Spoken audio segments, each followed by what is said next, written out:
Assalamualaikum warahmatullahi wabarakatuh. Ya ibu-ibu, gimana kabarnya bu? Sehat? Iya alhamdulillah. Nah ibu-ibu, hari ini kita akan bahas tentang kesejahteraan sosial bagi disabilitas dan lanjut usia.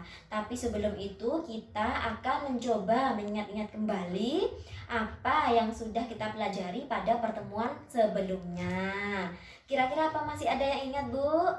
Oh, ada sebagian yang ingat, ada sebagian yang sudah lupa karena kesibukan di rumah. Nah, apa sudah dipraktekkan, Bu, yang kita pelajari pada pertemuan lalu? Ada yang sudah dipraktekkan, ada yang belum. Nah, bagi yang belum dipraktekkan ya, Bu ya, agar pertemuan kita ini bermanfaat, Bu. Ada manfaatnya kita berkumpul di sini. Nah, pertemuan yang lalu kita membahas tentang cara mencegah kekerasan dan perlakuan salah terhadap anak. Anak adalah seseorang yang masih belum berusia 18 tahun, termasuk yang masih ada di dalam kandungan. Itu juga termasuk anak yang harus kita lindungi. Nah, anak-anak ini memiliki hak, Bu. Hak anak adalah hak yang melekat pada martabat manusia sebagai insan ciptaan Tuhan yang Maha Esa yang tidak bisa dilanggar oleh siapapun. Nah, kemarin ada 5 pengelompokan Bu, ada 5 klaster, ada 5 pembagian Bu ya. Yang pertama adalah klaster hak sipil dan kebebasan, yaitu tentang hak memiliki identitas. Anak berhak memiliki identitas, anak berhak memiliki nama. Anak yang sudah kita lahirkan harus diberi nama. Kemudian lingkungan, keluarga dan pengasuhan alternatif. Anak-anak berhak hidup dengan keluarganya, Bu. Nah, berhak hidup dengan orang tua. Nah, bagaimana kalau misalnya orang tuanya bekerja, Bu? Nah, kita sebagai orang tua harus mencarikan alternatif yang terbaik untuk anak. Nah, kita harus mencari pengasuhan alternatif, Bu. Misal dicarikan pengasuh atau bisa dirawat oleh keluarga. Yang terpenting kita harus memastikan bahwa anak dalam keadaan aman meskipun bukan kita yang merawatnya. Nah, kemudian yang ketiga, kesehatan dan kesejahteraan dasar. Anak berhak memiliki standar kesehatan yang paling tinggi, Bu ya. Kemudian yang kelima, langkah-langkah perlindungan khusus. Contohnya anak-anak terbebas dari kekerasan fisik maupun non fisik. Nah, kekerasan terhadap anak itu bagaimana? Kemarin kan begitu, Bu ya.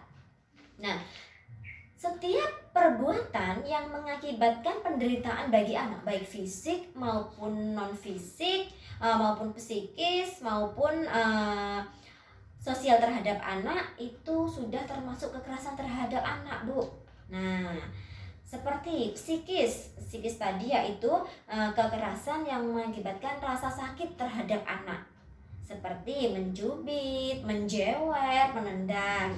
Kemudian psikisnya seperti apa? Kalau kita membentak, melototi, kemudian membanding-bandingkan anak kita dengan anak orang lain, maka itu disebut dengan psikis. Itu akan menimbulkan trauma, Bu, kepada anak karena dia merasa dibanding-bandingkan dengan anak yang lainnya. Kemudian untuk kekerasan secara seksual, yaitu anak dijual ke mucikari, kemudian anak diperkosa, ini akan menimbulkan trauma yang dalam, Bu, bagi anak ya. Nah, kira-kira tanda-tanda kalau anak telah mengalami kekerasan seksual itu seperti apa? Nah, seperti misalnya ketika dia buang air kecil maupun buang air besar mengalami sakit pada bagian genetiknya. Nah, kemudian bagaimana cara mencegah kekerasan di lingkungan masyarakat? Nah, jika kita mengetahui atau melihat ada anak yang mendapat kekerasan, maka kita wajib untuk segera melindungi anak tersebut dari kekerasan. Nah, kemudian tentang anak istimewa, Bu ya. Anak istimewa adalah anak-anak yang memerlukan perhatian khusus karena mengalami hambatan fisik, mental, sosial, tetapi anak masih mampu mengembangkan potensi yang ada pada dirinya. Nah, pengelompokan anak fisik ini kemarin tunarungu, tunawicara, kemudian anak yang memiliki gangguan motorik dan lain sebagainya. Nah, kemudian tentang penelantaran anak kemarin Bu ya. Jadi penelantaran anak itu tidak dilakukannya kewajiban orang tua untuk mengasuh, memenuhi kebutuhan dasar anak baik secara fisik, psikis maupun sosial. Contohnya anak tidak diizinkan ke sekolah. Nah, sekarang kita akan memasuki materi hari ini, yaitu tentang pelayanan disabilitas. Ini ada kaitannya Bu ya dengan pertemuan sebelumnya ya, yaitu tentang anak istimewa tadi. Bahwasanya anak istimewa itu juga termasuk disabilitas. Nah, hari ini kita akan membahas tentang apa itu disabilitas, apa itu penyandang disabilitas, kemudian apa saja hak-hak penyandang disabilitas, kemudian tingkatan-tingkatan disabilitas, dan pelayanan apa saja yang harus didapatkan penyandang disabilitas ini di lingkungan keluarga maupun di lingkungan masyarakat. Nah, sebelum kita sebelum kita membahas materi ini, mari kita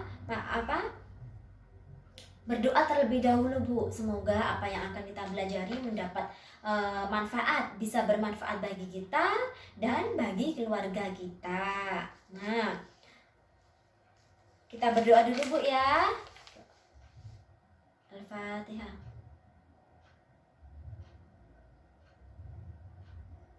Amin. Nah, masih semangat ibu-ibu? Masih semangat ya? Coba kita tepuk semangat dulu. Tepuk semangat. Semangat. Semangat. Semangat. Semangat. Nah, masih semangat Bu? Apa perlu diulang lagi tepuk semangat? Coba ya, diulang lagi ya. Tepuk semangat. Semangat. Semangat. Semangat. Semangat. Nah, semoga nanti dalam mempelajari materi selanjutnya kita tetap semangat sampai akhir ya Bu ya. Ya, terima kasih. Mohon maaf kalau ada salah-salah kata dari saya, penyampaian yang kurang jelas, saya mohon maaf yang sebesar-besarnya. Akhirnya dari saya, wassalamualaikum warahmatullahi wabarakatuh.